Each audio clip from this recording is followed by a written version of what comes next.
This is the third and final video that I've made for your Latin GCSE verse set text, Aeneid Book 2. Again, I've begun with a brief summary in this section, as well as a list of names which come up in it. You might find it handy to come back to this later. There's a short break between the previous section and this one. Aeneas has now realised that his wife Creusa, as she followed him out of Troy, has got lost. Now, there are a number of words here which suggest just how hard he tries to find her. First, he dares to shout. And not just to shout, but to hurl his voice, which suggests that he shouts loudly. Secondly, he filled the street, in plevivias, he filled the streets with his shouting, clamore.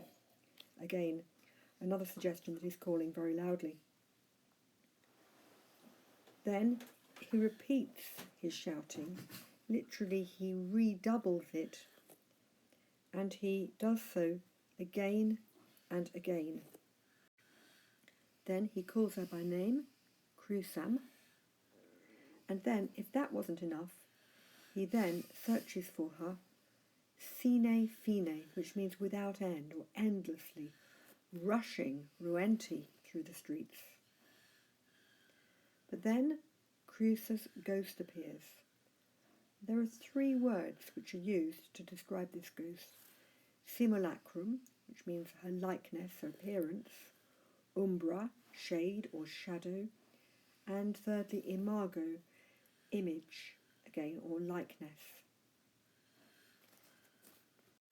It's interesting that Aeneas previously gave three possible reasons as to how Creusa got lost.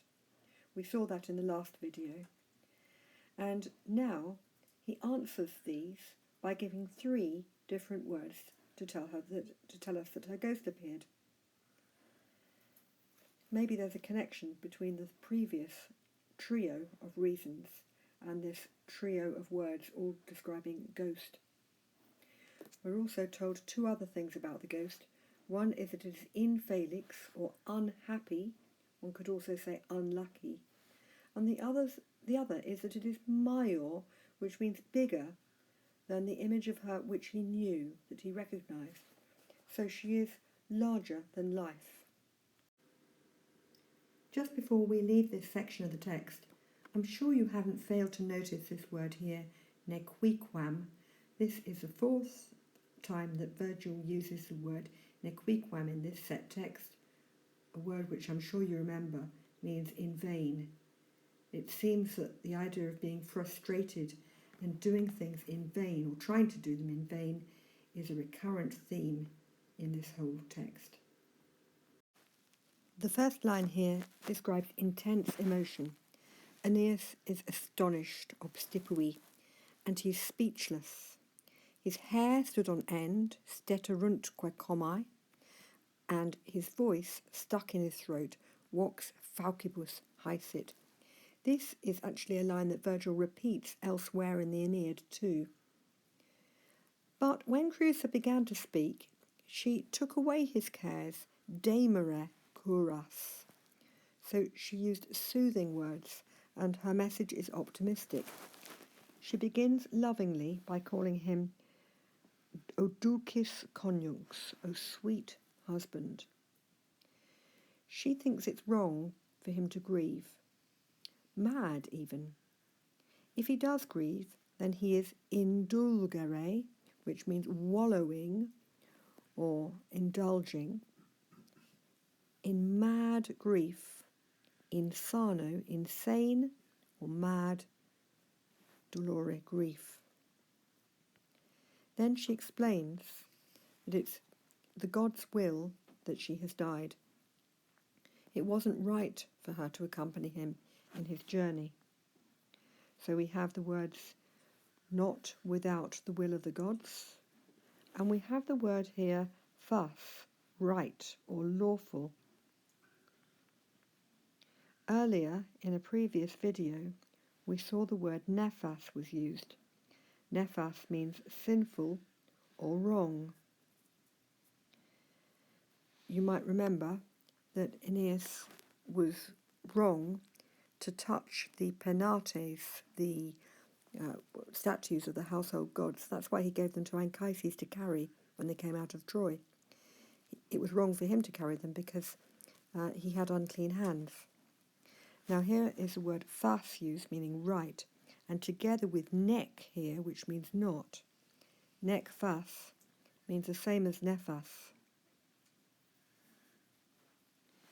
It is not right for Creusa to be taken out of Troy as his companion. Jupiter won't allow it. Creusa doesn't use the word Jupiter. Instead, she says, the ruler, regnator, of high Olympus, naming the mountain where Jupiter lived. And by giving this description of him, she's making him seem particularly grand. Creusa now describes Aeneas' future. She says that he has a long exile ahead of him. She's referring here to the years that he will spend at sea with no fixed home. Longa exilia.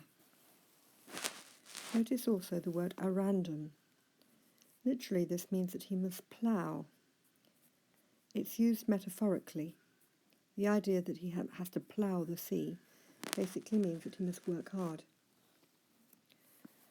The word longa, long, and vastum, vast, both suggest that his journey ahead of him is a great one.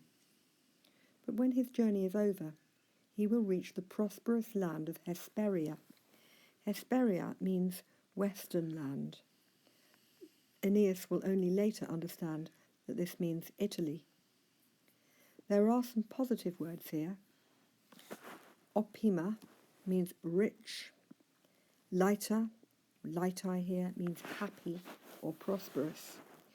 And there are two royal words, regnum, kingdom, and regia, royal, a word that describes the wife, whose name is Lavinia, that Aeneas is destined to marry once he gets to Italy. So she ends here by saying, he is not to weep for Creusa. Pelle, drive away, take away your tears for your beloved Creusa. Notice that she describes herself in the third person, perhaps distancing herself a little from her emotions. These are the last lines of the text. Notice the alliteration of D's in the first two lines. It's a harsh sound, maybe reflecting the harsh reality of Creusa deserting Aeneas. There's emotion too, because he's weeping and wanting to say many things. But she disappeared. Notice the rhythm of this second line. It's another dactylic line, which means that it speeds along rapidly with repetitive, fast rhythm. Perhaps this reflects her disappearing into thin air. I'm going to mark the scansion in so you can see where the long and short syllables are, so you can appreciate the rhythm. Dicere, de seruit, tenu esque recessit in auras. I want to read it through quickly. Dicere de seruit, tenu esque recessit in auras. I think the alliteration of S, this sibilance, is also significant here, as she vanishes into thin air, almost hissing, perhaps, as she goes. I don't think that's too far-fetched to suggest that. Then we've got a couple of lines which Virgil uses twice in the Aeneid, and these are these next lines here. He's trying to embrace the ghost of Creusa, but without success. 3 times he tries, and 3 times the ghost slips away.